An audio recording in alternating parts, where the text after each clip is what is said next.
بسم اللہ الرحمن الرحیم۔ مسئلہ آپ کے سامنے بیان کرنا ہے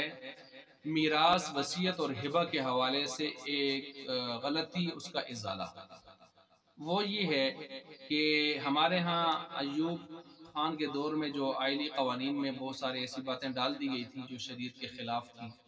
ان میں ایک مسئلہ یہ بھی تھا، مثلا پوتے کی میراث کا مسئلہ، کہ جب کسی شخص کے بیٹے موجود ہوں تو اس کا وہ بیٹا جو اس کی زندگی میں فوت ہوا تھا، پھر اس کے آگے بچے رہ گئے تھے، یعنی اس کے پوتے، تو بچوں کی موجودگی میں پوتا وارث نہیں ہوتا۔ یہ اسلام کا اصول ہے الاقرب فالاقرب کا، کہ قریب والے، اوپر والی پیڑھی والے جو ہیں وہ وارث بنتے ہیں، تو پوتا نہیں بنتا۔ لیکن ایوب خانی قانون میں اس طرح کا اس کو وارث بنا دیا گیا، چنانچہ آج اس پر بہت زیادہ جو ہے زور دیا جاتا ہے، اور باقاعدہ عدالتوں میں آج بھی اس پر عمل درآمد ہو رہا ہے۔ اگر آپ اس کو چیلنج کرتے ہیں فیڈرل شریعت کورٹ اسلام آباد کے اندر، تو وہ آپ کو لیت العال سے وہ کام لیتے ہیں۔ جن لوگوں نے وہاں چیلنج بھی کیا ہے اس حوالے سے اس مسئلے کو، تو وہ وہاں پر بچارے فیڈرل شریعت کورٹ کا چکر ہی لگاتے رہے ہیں، یہاں تک کہ بالآخر انہوں نے پھر سپریم کورٹ کو وہ مسئلہ جو ہے ریفر کیا ہے، اور سپریم کورٹ نے اسی اتھارٹی پر جو چل رہی ہے کہ نہیں پوتے کو میراث دی جائے گی، اس پر فیصلہ کر لیتی ہے۔ تو اب یہ ایک مسئلہ یہ ہے۔ اب کچھ لوگ کیا کرتے ہیں کہ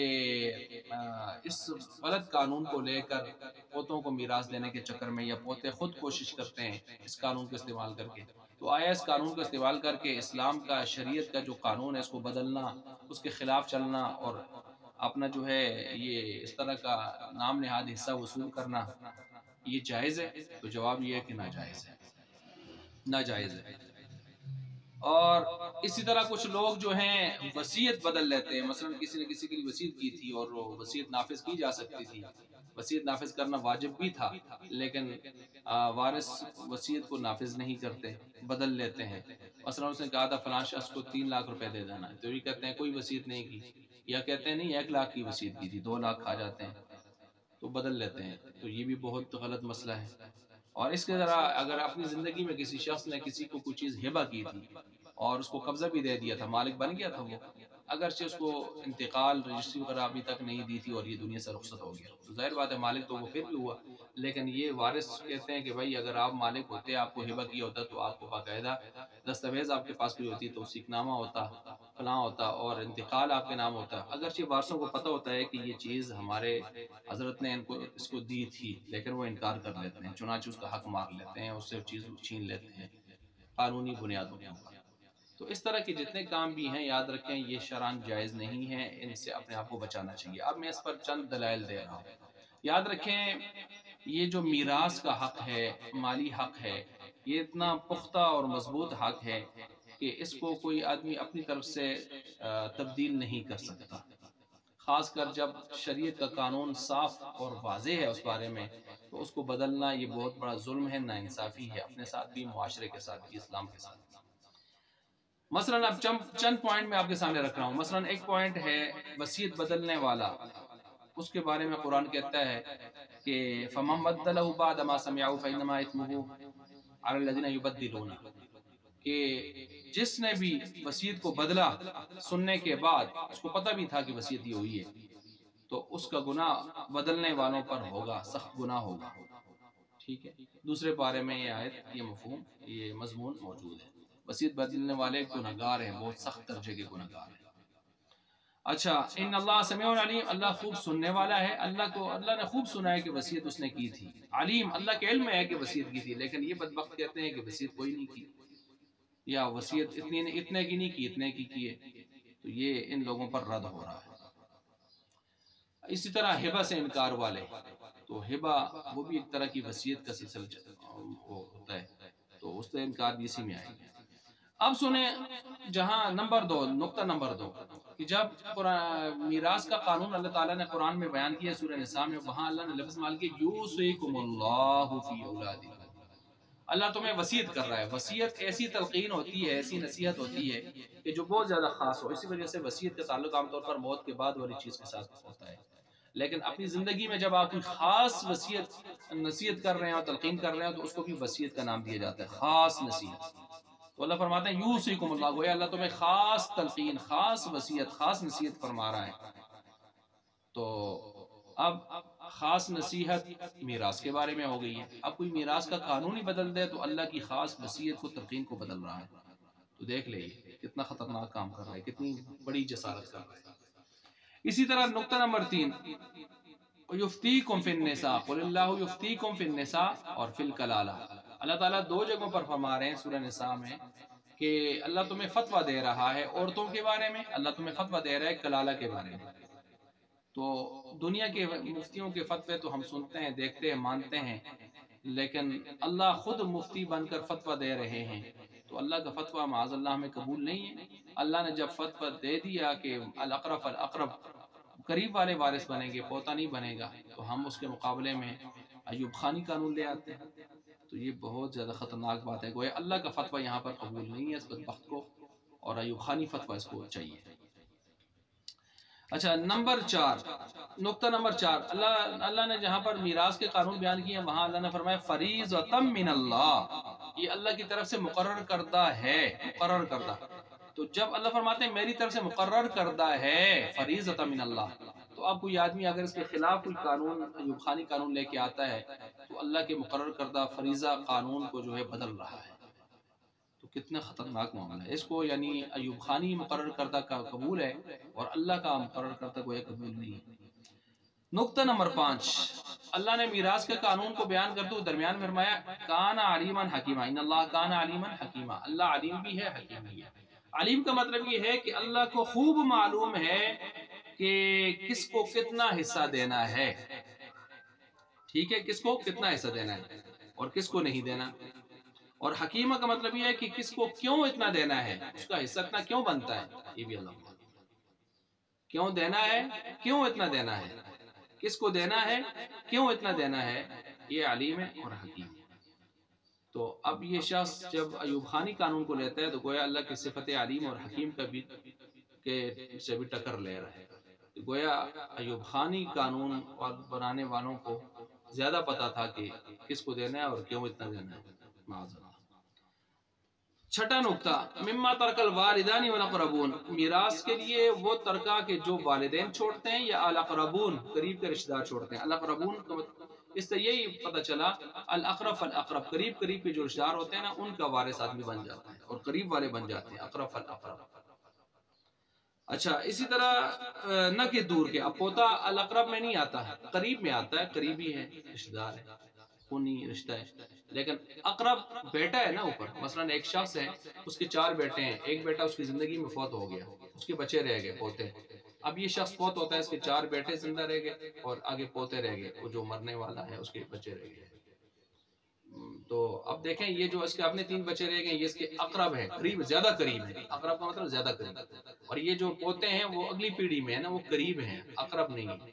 تو قرآن اقرب کا لفظ استعمال کر رہا ہے، مما ترک الوالدان والاقربون۔ تو جو ایوب خانی قانون کو لے کے بیٹھے ہیں وہ الاقربون کی وہ نفی کر رہے ہیں۔ اسی طرح نمبر 7، قرآن کریم جہاں میراث کا مسئلہ بیان کرتا ہے وہاں کہتا ہے غیر مضار، نقصان دینے والی بات نہ ہو کسی کو، نقصان دینے والی بات نہ ہو کسی کو۔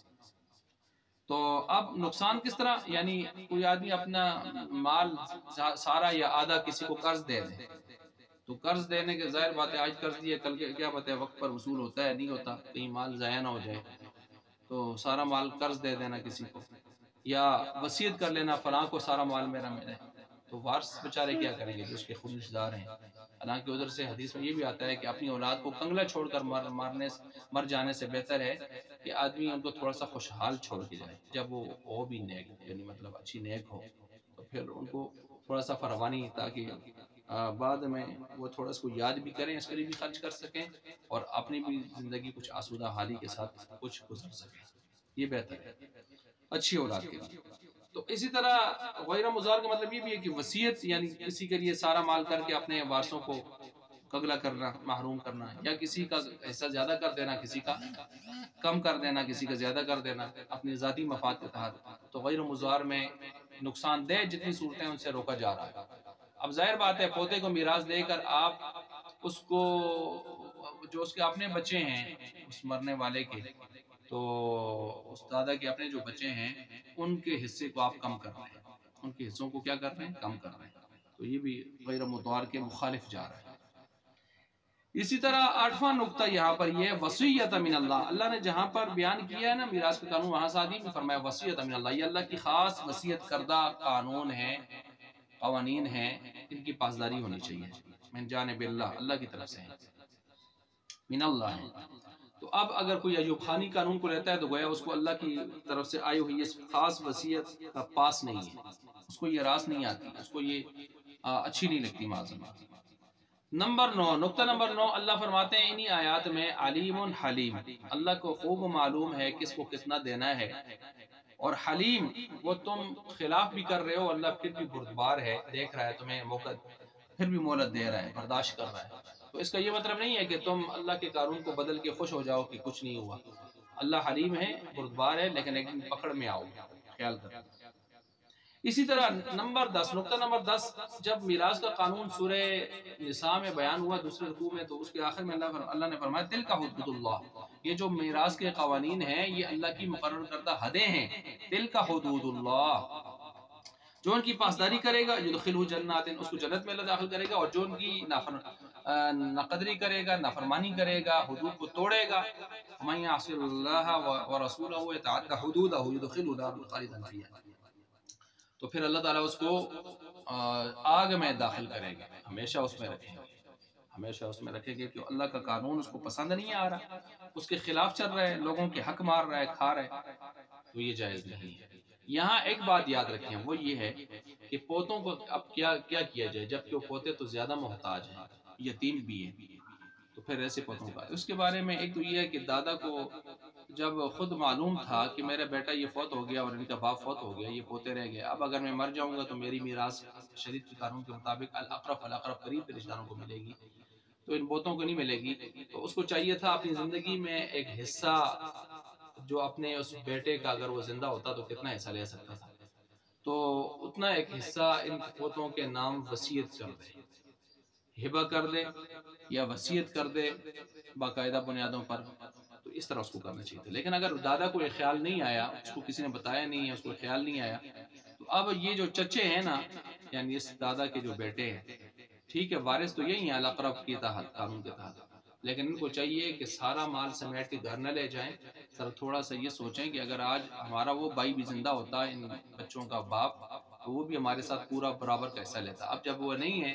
اور اس کے بچے بھی یتیم ہیں، تو ہمیں کچھ نہ کچھ جو ہے اس کا لحاظ کرنا چاہیے۔ اخلاق اور مروت کا تقاضا یہ ہے کہ یہ بچے اپنے حصوں سے کچھ کاٹ کاٹ کے ایک حصہ باقاعدہ بنا کے ان بیٹوں کو دے دیں، تاکہ وہ اپنے باپ کی کمی محسوس نہ کریں کہ ہمارا باپ ہوتا تو آج ہمیں بھی ایک حصہ مل جاتا۔ تو یہ، لیکن یہ شرعی مسئلہ نہیں ہے، یہ اخلاقی مسئلہ ہے، یہ اخلاقی ہے۔ شرعی وارث تو یہی تین ہوں گے، یعنی جو اس کے تین بیٹے ہیں، ہوتے نہیں ہوں گے ایوب خانی قانون کی طرح، لیکن اخلاقی اعتبار سے ان کو یہاں پر اپنا حصہ کاٹ کے تھوڑا تھوڑا کر کے اس کو ان کے لیے حصہ مقرر کر دیں، تاکہ ان کو کمی کا احساس نہ ہو، اپنے والد کی کمی کا احساس نہ ہو۔ اور یہ مسئلہ بھی اخلاقی درجے کا بھی بیان ہوا ہے اسی سورہ نساء کے رکوع نمبر 1 میں ہی، وَإِذَا حَضَرَ الْقِسْمَةَ أُولُو الْقُرْبَى وَالْيَتَامَى وَالْمَسَاكِينُ فَارْزُقُوهُم مِّنْهُ وَقُولُوا لَهُمْ قَوْلًا مَّعْرُوفًا، کہ اچھے انداز میں ان سے گفتگو ہونی ہے، نرم لہجے سے، خوبصورت اخلاق والی گفتگو، اور ان کو کچھ نہ کچھ دینا، تو اسی ترتیب سے اخلاق اور مروت کے ساتھ، یہ شرعی تقاضا نہیں ہے، اخلاقیات کا تقاضا ہے، کیونکہ دو قسم کے امور ہوتے ہیں نا، کچھ شریعت کے یعنی فتویٰ کی روح سے ہوتے ہیں، یعنی فتویٰ ہے، اگر آپ غلط کریں گے تو آپ پر فتویٰ لگے گا، ناجائز کر رہے ہیں آپ، حدود فلاں کریں گے، اور کچھ ایسے ہوتے ہیں کہ آپ فتوے کے اعتبار سے درست کر رہے ہیں، لیکن تقویٰ اسلام کا جو مزاج ہے، کیونکہ فتویٰ اسلام کی حدود کو بتاتا ہے، اور تقویٰ جو ہے اسلام کے مزاج کو بتاتا ہے، تو تقویٰ کا تقاضا یہ ہوتا ہے کہ آپ اخلاقیات پہ بھی آئیں، جس طرح کہ ایک عورت اس کی شادی ہو جائے تو اس پر خدمت صرف اپنے خاوند کی ہوتی ہے، وہ بھی حق خاص میں، حق بزا میں، لیکن اگر وہ کہہ دے کہ میں آپ کے گھر کا جھاڑو نہیں لگاتی، کپڑے نہیں دھوتی، آپ کے والدین کی یعنی ساس سسر کی اپنی خدمت نہیں کرتی، تو ایسی صورت میں اس کو زبردستی پابند نہیں کیا جائے گا، کیونکہ یہ اس کا شرعی حق نہیں ہے، اس کے اوپر ان کے یہ اخلاقی حق ہے کہ اس کو اس ترتیب سے پورا کرنا چاہیے۔ تو اخلاقی حق کوئی انسان پورا کرے تاکہ اس کی اسلام اور ایمان اعلیٰ درجے میں پورا ہو، مکمل ہو، کامل ہو، تو یہ دونوں چیزیں آتی ہیں۔ تو اللہ تبارک و تعالیٰ سمجھنے کے عمل کرنے کی توفیق